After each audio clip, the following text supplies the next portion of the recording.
کہ جس کے پاس زمین بہت زیادہ ہے وہ طاقتور ہے، اسی لیے ملک جو ہے وہ زمینوں پر قبضہ کیا کرتے تھے. اس کے بعد جب مشینیں آئیں تو یہ پتہ لگا نہیں، جس کے پاس انڈسٹری زیادہ ہے وہ طاقتور ہے. اب یہ ہو گیا ہے کہ جس کے پاس ڈیٹا زیادہ ہے وہ زیادہ طاقتور ہے. اور آپ حیران ہوں گے کہ ایک شخص جس کا نام ایلون مسک ہے، اس نے $42 بلین کی ایک چیز خریدی ہے جو کہ اتنی بھی بڑی نہیں ہے کہ اس کو جیب میں رکھا جائے، جو کہ کہیں ہے ہی نہیں، اور جو کہ ایک ٹیڈی پیسہ پروڈیوس نہیں کرتی. اور اس چیز کا نام ہے ٹویٹر، جو کہ $42 بلین کا لیا گیا. دنیا کے 140 ملکوں میں سے 70 کے قریب ایسے ملک ہیں جن کا بجٹ $42 بلین سے کم ہے، اور اتنے کی کسی شخص نے ایک چیز خریدی ہے جو کہ ہوا میں ایگزسٹ ہی نہیں کرتی.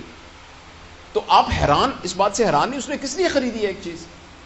اور دوسرا، آپ سب اس بات پہ حیران ہوں گے کہ آپ پی ٹی سی ایل کا فون کرتے ہیں تو آپ کو پیسے دینے پڑتے ہیں، آپ کسی کو خط لکھیں تو آپ کو پیسے دینے پڑتے ہیں.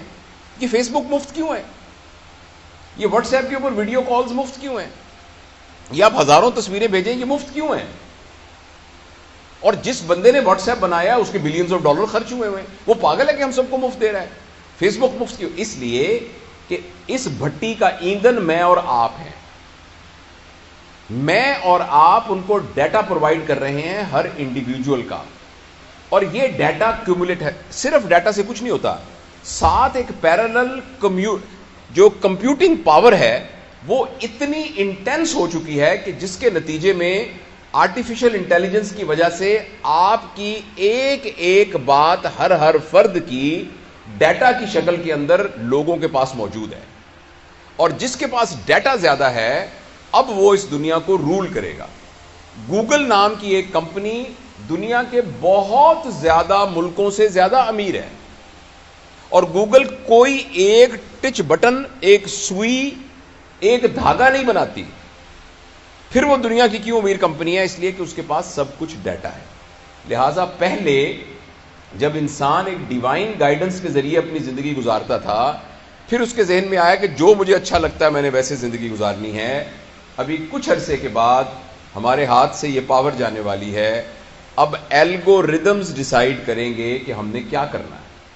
میں ملتان میں رہا ہوں بہت عرصہ، میں ابھی بھی ملتان میں جاتا ہوں تو مجھے گوگل میپ کھولنا پڑتا ہے، ورنہ میں وہاں پہنچ نہیں سکتا. اسی طریقے سے کچھ عرصے کے بعد آپ نے کیا کھانا ہے اس کا فیصلہ فوڈ پانڈا کرے گا. آپ نے کون سی کتاب پڑھنی ہے اس کا فیصلہ امیزون کرے گا. اسی طرح آپ نے کس پارٹی کو ووٹ دینا ہے اس کا فیصلہ کوئی گوگل پالیٹکس فار ایگزامپل وہ کرے گا.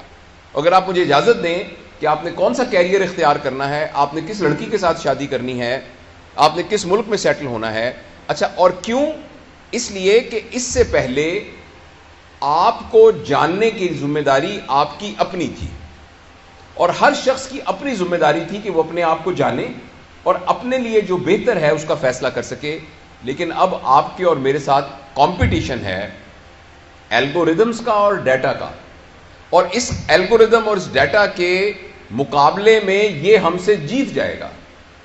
آپ نے جب فیس بک کھول کر آپ کی آنکھیں کی پیوپل ڈائلیٹ ہوئی تھی یا سکڑی تھی، آپ نے کون سی سائٹس پر زیادہ ہٹ کیا، کون سا رنگ آتا ہے تو جس کی وجہ سے آپ کے چہرے پر آپ کے جو فیشل ایکسپریشنز ہیں وہ بہتر ہوتے ہیں، کن لوگوں کے اشتہار دیکھ کر آپ کو خوشی ہوتی ہے، کون سی سائٹس کو دیکھ کر آپ کو کیا ہوتا ہے، یہ سارا کا سارا انڈیویجول کا، اور جس کے نتیجے میں پھر ایک کنٹینیوس الگوریدم کے طور پر یہ تمام چیزیں ڈیٹا سٹور ہو گیا ہے.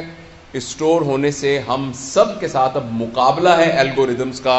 الگوریدم کھڑا ہو کے بتا سکتا ہے کہ آپ اپنی صحت کے بارے میں صحیح فیصلہ نہیں کر سکتے، میں آپ کی صحت کے بارے میں صحیح فیصلہ کر سکتا ہوں. مجھے پتا ہے آپ کے کھانے کا پیٹرن کیا ہے، کیونکہ ابھی کچھ لوگوں نے تصویریں جب کھانا اگر کھائیں گے تو کر کے فیس بک پہ لگا دی ہوں گی. آپ بالکل یہ مت سمجھیے کہ آپ نے آئس کریم کھاتے ہوئے جب تصویر کھنچوائی تھی وہ تصویر کچھ نہیں ہے، وہ تصویر ایک بٹ آف جگزا پزل ہے جس نے آپ کو ہیک کرنے والی اس پکچر کے اندر وہ موجود ہے. آپ نے کہا کہ میں آج فلانی جگہ پر دوستوں کے پاس پہنچ گیا، وہ ایک ایک چیز کمپیوٹنگ پروسیس میں سے گزر کے آرٹیفیشل انٹیلیجنس کے ذریعے سے الگوریدم کی شکل میں موجود ہے. اور کچھ عرصے کے بعد میں اور آپ اس قدر مجبور ہو جائیں گے کہ ہم الگوریدم کے غلام بن جائیں گے. یہ بات فکشن نہیں ہے. میں آپ کے ساتھ یہ بات بہت سیریسلی شیئر کرنا چاہتا ہوں. اگر اس سلسلے میں ہم نے فوری طور پر کچھ نہ کیا اور آپ سے میں بات اس لیے کر رہا ہوں کہ آپ پوٹینشیل پیرنٹس ہیں. جو لوگ 30 سال کے، 40 سال کے، 50 سال کے یا میری عمر کے، سر کی عمر کے ہو گئے ہیں، ہم سب پتھروں کی سلیں بن چکی ہیں. ہمارے اندر سے نیا مجسمہ تلاش کرنا بہت مشکل ہے. ہاں ہو سکتا ہے بہت ہماری رگڑائی کی جائے تو اندر سے مجسمہ تو ہر پتھر میں موجود ہوتا ہے، لیکن آپ وہ ہیں، آپ کے بارے میں بھی ابھی پریشانی ہے کیونکہ اس ایج میں آپ کے آئیڈیاز بھی فکس ہو چکے ہیں، آپ کی ہیبٹس بھی. لیکن ایٹ لیسٹ ہم آپ کے اوپر یہ انویسٹ کر سکتے ہیں کہ جب آپ پیرنٹس بنیں گے اور آپ کی گود میں اللہ تعالیٰ اپنا شاہکار دے گا تو آپ کم از کم ان بچوں کی پیرنٹنگ کے اندر اس بات کو ذہن میں رکھیں گے کہ اگر آپ نے ان کو آرٹیفیشل انٹیلیجنس، سکرین سے ریلیٹڈ چیزوں کے ساتھ منیمم ٹچ نہ کیا اور ان کو نیچر سے دور رکھا، ان کو پلے گراؤنڈ سے دور رکھا، ان کو اپنے ریئل ریلیشنز کے ساتھ سے دور رکھا، ان کو مشقت کا عادی نہ بنایا اور ان کو سکرین کے ساتھ گلو کر دیا، تو مجھے اس بات کا بہت اندیشہ ہے کہ دنیا میں اتنے لالچی لوگ موجود ہیں کہ وہ ایک ایسی سائبر ورلڈ کریٹ کر دیں گے. آپ نے میٹا ورس کا نام سنا ہوگا. فیس بک کا نام اب فیس بک نہیں ہے، اس کا نام میٹا ورس ہے. آپ کے فیس سے جو کتابیں تیار ہونی تھیں، یہ اس کا پرپس تھا فیس بک کا. ہم سب کے فیس سے وہ کتابیں تیار ہو چکی ہیں. اب ایک نئی دنیا بن رہی ہے جس کا نام میٹا ورس ہے. میں نے اپنے چینل میں اس کے بارے میں تفصیل سے بات کی ہے. اور وہ میٹا ورس ایک سائبر ورلڈ ہے جس کے اندر آپ کمپیوٹر میں جائیں گے اور لائک اے ویڈیو گیم، فرض کریں آپ اس میں دبئی میں پہنچ جائیں گے. لوگوں نے دبئی میں وہاں پلاٹ خرید لیے ہیں، فزیکلی نہیں، خرید لیے ہیں، ملینز ڈالر کے خرید لیے ہیں. کچھ نے اس میں ریسٹورنٹ بنا لیے ہیں، وہ آگے بک رہے ہیں. کرپٹو کرنسی کے ذریعے ان کے ریٹس اوپر نیچے ہو رہے ہیں اور لوگ کھیل کے بلینز آف ڈالر جو سمارٹ ہیں اس میں سے کما رہے ہیں اپنے کمپیوٹر پر بیٹھ کر.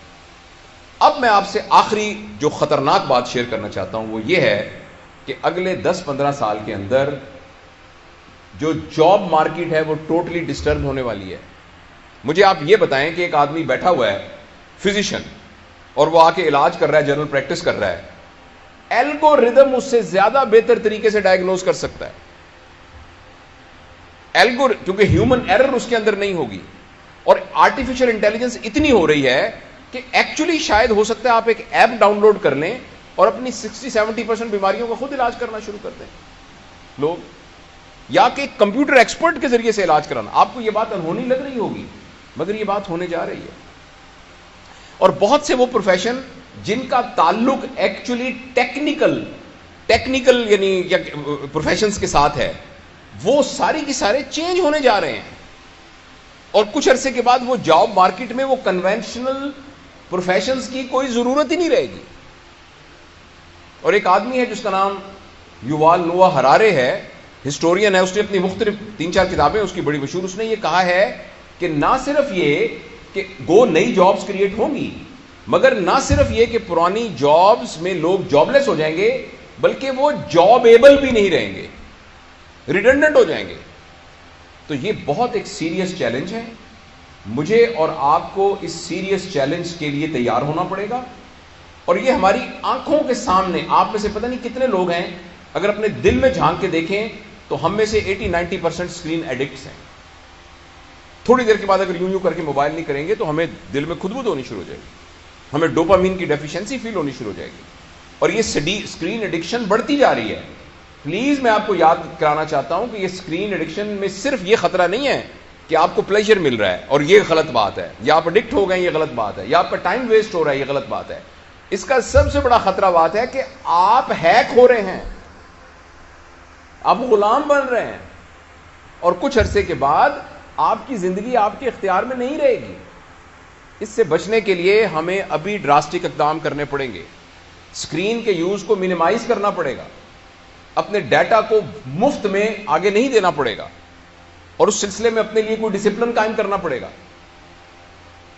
اس سیلفی کی کیا ضرورت ہے کھڑے ہو کے کہ جی میں اس وقت میں کڑائی گوشت کھا رہا ہوں اس لیے میری سیلفی ہے. یہ میں اپنے چچا کے گھر گیا تھا، یہ سیلفی، یہ سارا کا سارا ڈیٹا میں مثال کے طور پہ کہہ رہا ہوں، یہ سارا کا سارا ڈیٹا اکٹھا ہو رہا ہے اور ہم ہیک ہو رہے ہیں، اور اس کے نتیجے بہت خطرناک ہونے والے ہیں۔